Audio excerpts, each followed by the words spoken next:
right, good morning, everybody. Joe Van Doren here, and welcome to our Virtues Pick. I was playing with my computer here a little bit, and I hope I didn't mess anything up. But today we have a great word. We have a virtue to focus on today that is important no matter what our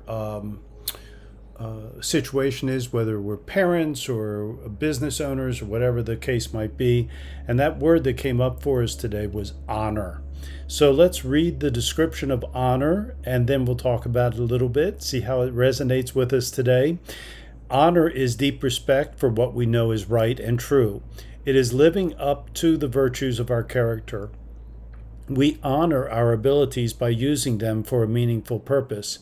Honor is appreciation in action. We honor others when we treat them with the dignity they deserve. Others can trust us to keep our word of honor. When we do things we are ashamed of, we restore our honor by taking responsibility and making amends. We do our duty, whatever sacrifice it requires. We act with integrity, not to be admired, but because it is the right thing to do. So what a great word and a great focus. This last sentence here made me smile because it was one of those things that I used to say to the kids all the time as we were doing, our little section in our martial arts class on character building, because that's what black belts are really supposed to be all about, right? Is character, not just the physical skills. But I used to say to them, we do the right thing, not because we're going to get in trouble or for some other reason, but we do the right thing because it's the right thing to do.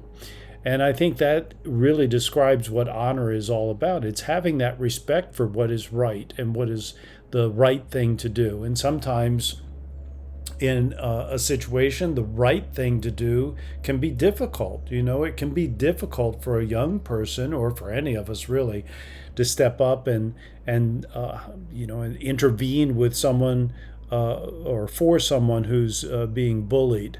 It's the right thing to do is to step in and to say, no, that kind of conversation or that kind of talk isn't something that I'm comfortable with, and that we would prefer not to hear those kind of jokes, or whatever the case might be.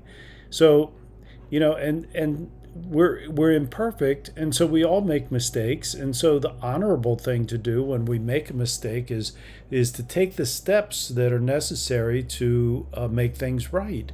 And so it begins with acknowledging, number one, this was a mistake. Number two, by apologizing for the mistake that we made. Number three, making amends for it in whatever way is possible to do, if in fact it is possible. And then finally, to make a commitment to ourselves that we're going to make progress in doing better.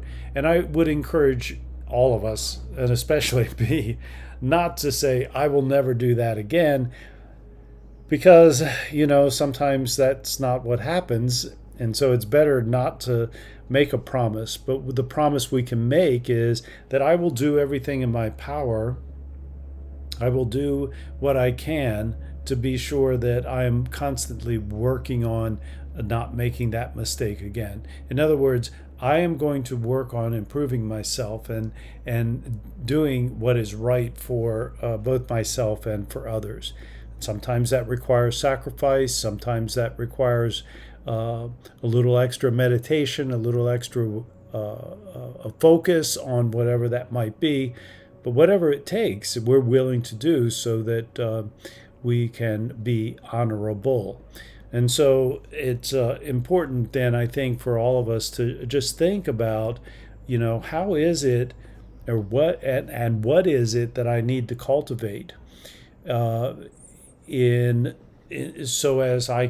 that I can be the best person that I can be, so that I'm showing and demonstrating respect for others and for myself, so that I'm giving the dignity and honor and nobility to all of those around me, even when I disagree with them.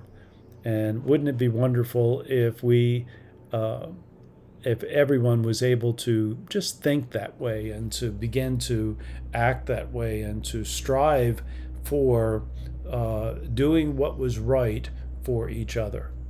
So that's how I'm thinking about honor today. And so today for me, my focus is going to be really working on, and taking a deep look at what are the things that I need to do to be a better person so that I can honor the virtues that I stand for, right? So that I can, in more easier terms, we might say, walk the walk that, or walk the talk, or, and the things that I'm saying, am I doing?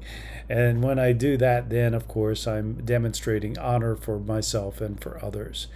So when we think about developing this virtue in our kids, we want to treat them with honor, and that really is the beginning. I think if we don't believe that our kids have the ability and have the virtues inside of them already, if we don't believe that they have these things and have the ability to demonstrate them and have demonstrated them and want to demonstrate them, then it's going to be very hard for them to demonstrate the kind of honor that we would probably like to see out of them.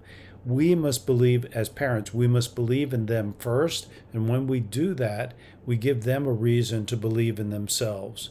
And when they believe in themselves, then they're going to be more willing to look inside of themselves, just like you and I do, look inside of ourselves to see what virtues we need to demonstrate more fully, that we need to develop more fully, that we need to maybe back off of just a little bit. And so, because we know some virtues are underdeveloped and overdeveloped, and so we want to demonstrate for them and help them to look inside themselves and see the virtues that they have, and to appreciate themselves for the dignity that they deserve. So those are my thoughts today about honor, and if these have been of any value to you, please let me know. It's nice to hear from folks that are listening to this, and let me know what you're thinking about this virtue of honor and how you might be able to help develop it in your children. So thank you very much for being here. And until next time, which is tomorrow morning, keep practicing all of the virtues and the 4 C's of successful families. And that is clarity, communication, consistency, and community. Until next time, bye.